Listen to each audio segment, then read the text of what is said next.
What's up, guys? What's up, fireyourtrainer.net? Today I wanted to do a quick video on metabolic flexibility. What is it? What does that mean? How do you get there? And why is it important? So metabolic flexibility is kind of like treating the human body like a hybrid car. Hybrid cars can function off of electricity or they can function off of gas. Two different forms of energy for this car. The human body is very similar. We can use fats for fuel or we can use carbohydrates for fuel. And metabolic flexibility is the ease with which we switch back and forth between the two forms of fuel. Basically, what that means is the more of one form of fuel that you eat, the harder it is to shift between the two.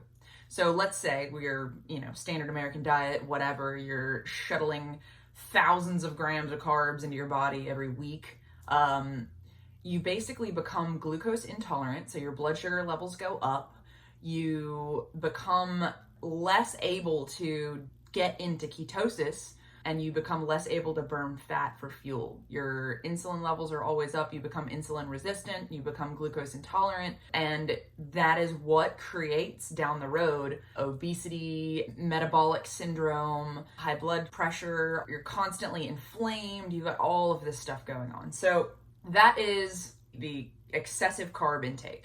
Now, when you're on the other side of that, you've been in ketosis for the last 15 years, you become less metabolically flexible the other direction. The moment you eat a carb, you gain weight. You're very, very insulin sensitive at that point. You have a hard time burning those carbohydrates. This is why people caution against going on the keto diet for a long period of time. Well, one of the reasons, but this is why people caution against that is because you become so intolerant to carbohydrates that you're an ineffective glucose burner. Now, coming back and becoming a more effective glucose burner is a hella ton easier from being keto and then switching back versus being a carb addict and trying to switch over. It's so much easier because our bodies are just sort of designed to look for those sugars, look for those sweets, look for that easy, lazy form of energy. So that's a lot easier than the other way around. Nonetheless, you don't want to be in either position.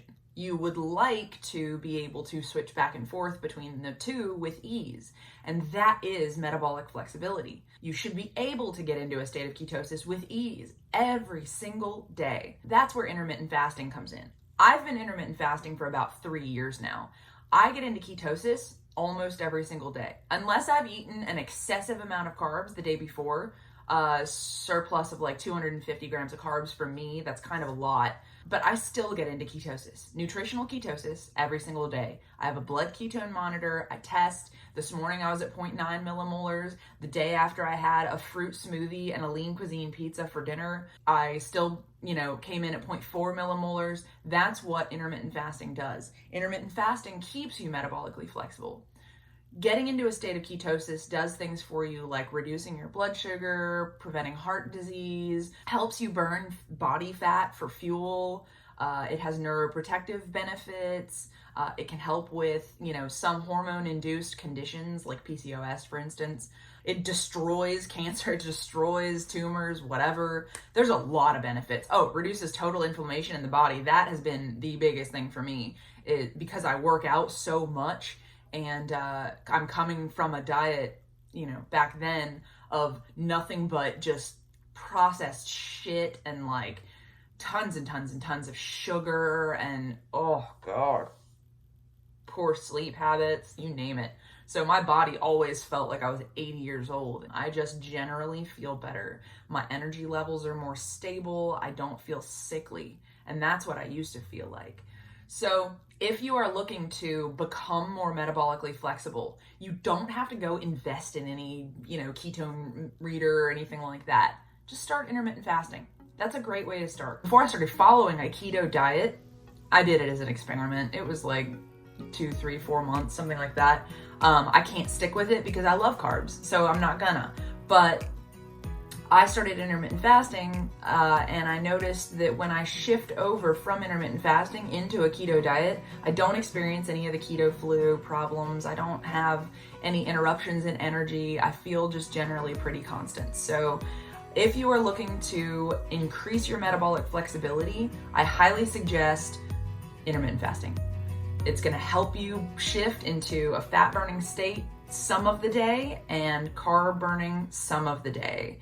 I usually time my carb intake around my workouts, and I time my fats around the times when I'm just sitting still, but I'm eating, I'm relaxing, or I'm watching TV, or I'm, at work editing and whatever, filming videos, for instance. Like, I've got my coffee with heavy cream in it. So that is metabolic flexibility in a nutshell. If you have any more questions or you're interested in it, Google away. Ask questions in the comments. I'll be happy to respond. Get on the website. I'm going to have some articles coming up on it soon. That's it. Metabolic flexibility in a nutshell. We should be able to do either or. Get your ass in gear and stop being metabolically inflexible.